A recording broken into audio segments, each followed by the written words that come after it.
बुरे जिन घर क्यों आते हैं। एक हकीकी इस्लामी कहानी। गांव की शाम थी। हल्की ठंडक थी। हवा में हरियाली की खुशबू फैली हुई थी और दूर से अजान की आवाज आती दिख रही थी। अम्मी और अब्बू अपने छोटे से परिवार के साथ पुराने घर में शिफ्ट हुए। यह घर उनके परिवार का नहीं था, बल्कि कुछ साल पहले किसी और ने छोड़ दिया था। गांव वाले कहते थे कि यह घर थोड़ा अजीब है, लेकिन अब्बू ने सोचा कि यह सिर्फ लोगों की बातों का डर है। घर में प्रवेश करते ही बच्चों का मन खुश हो गया। छोटे छोटे कमरे, पुराने दरवाजे, ऊंचा आंगन, सब कुछ नया और रोमांचक लग रहा था। बच्चों ने दौड़ते हुए कमरे देखे और अपने अपने कमरों में सामान रखा। मगर जैसे ही रात हुई, अजीब चीजें होने लगीं। रात करीब 10 बजे थी। अम्मी रसोई में चाय बना रही थीं और बच्चे अपने अपने कमरों में सो रहे थे।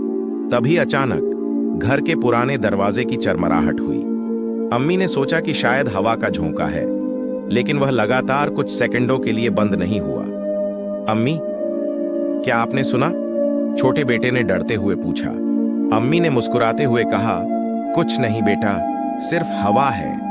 लेकिन अम्मी की भी सांसें तेज हो रही थीं। तभी एक हल्की आवाज आई, जैसे कोई धीमी फुसफुसाहट कर रहा हो।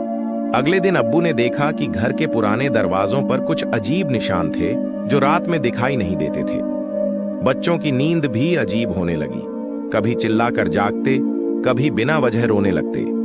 गांव के बुजुर्गों से पूछा गया। एक बुजुर्ग ने कहा, इस घर में कुछ साल पहले एक बुजुर्ग आदमी रहता था। उसकी मौत के बाद घर में जो भी आया उसे अजीब चीजें महसूस हुई।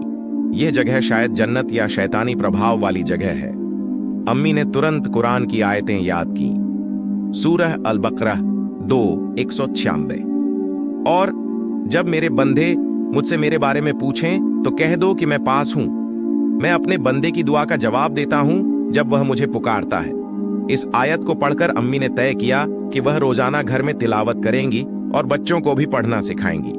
लेकिन जैसे ही रात हुई, बच्चे फिर अजीब तरीके से जागने लगे। कभी कमरे की खिड़कियां खुद ब खुद खुलती, कभी फर्श पर किसी के पैर की आवाज सुनाई देती। छोटे बेटे ने कहा, मम्मी, मुझे कोई देख रहा है। अब्बू ने गांव के एक इस्लामिक ज्ञानी को बुलाया। ज्ञानी ने कहा, इस घर में जिन्नात की मौजूदगी है, लेकिन डरने की जरूरत नहीं। जिन्नात आमतौर पर उन घरों में आते हैं जहां अल्लाह का जिक्र कम हो, घर में गंदगी और नकारात्मक ऊर्जा अधिक हो, या लोग किसी अमल व्रत का पालन नहीं करते। ज्ञानी ने विस्तार से समझाया कि जिन्नात केवल कमजोर इंसानों की डर और नकारात्मक ऊर्जा का फायदा उठाते हैं। घर में अगर रोजाना तिलावत और दुआ नहीं होती, जिन्नात को प्रवेश का मौका मिलता। गुस्सा, झगड़ा और नकारात्मक विचार वातावरण में शैतानी प्रभाव बढ़ाते हैं। बच्चों का डर और चीखें उनकी ऊर्जा को बढ़ाते हैं। ज्ञानी ने उपाय बताए। 1, कुरान की तिलावत, रोजाना सूरह बकरा पढ़ना। 2, आयतुल कुर्सी, सोते समय बच्चों के सिरहाने पढ़ना। 3, मस्जिद की आवाज और दुआ, घर में सकारात्मक ऊर्जा आती है। 4, साफ सफाई और सकारात्मक वातावरण, गुस्सा, झगड़ा और नकारात्मक बातें कम करना। 5, दुआ और आयतें, दरवाजों पर हल्की लिखी हुई, घर में रूहानी सुरक्षा। एक रात बच्चों के रोने पर अम्मी कमरे में गई। वहां उसने देखा कि कमरे में हवा अपने आप चल रही है और हल्की धुंध दिखाई दे रही है। उसने तिलावत शुरू की। मैं अल्लाह के पूर्ण शब्दों की शरण लेता हूं जो उसने बनाया है, उसकी बुराई से। धीरे धीरे धुंध कम हुई, आवाजें रुक गईं। बच्चों ने कहा कि अब उन्हें डर नहीं लग रहा। ज्ञानी ने बताया कि जिन्नात केवल कमजोर और डरपोक ऊर्जा के पीछे आते हैं। जैसे ही घर में अल्लाह का जिक्र और तिलावत होती है, वे चला जाते हैं। इसके बाद परिवार ने घर में नियमित तिलावत, नमाज और दुआ शुरू की। बच्चों को भी अल्लाह की याद दिलाई जाने लगी।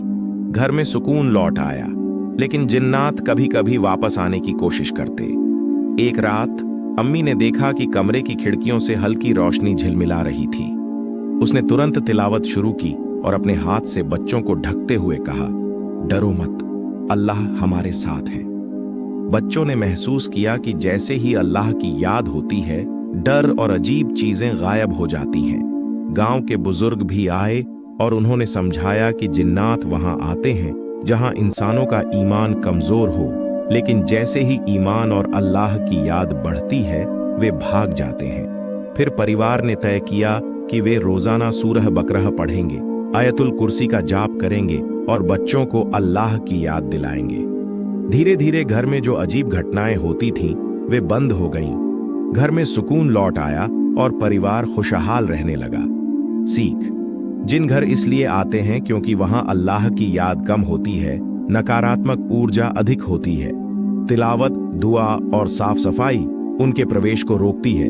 डरने की बजाय ईमान और हिम्मत दिखाना जरूरी है।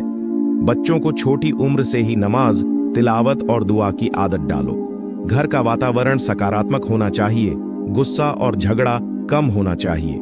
इस कहानी से ये समझ आता है कि घर में शांति और सुरक्षा का सबसे बड़ा हथियार अल्लाह की याद, दुआ और तिलावत है। डरने की बजाय हमें अपने ईमान और अल्लाह की मदद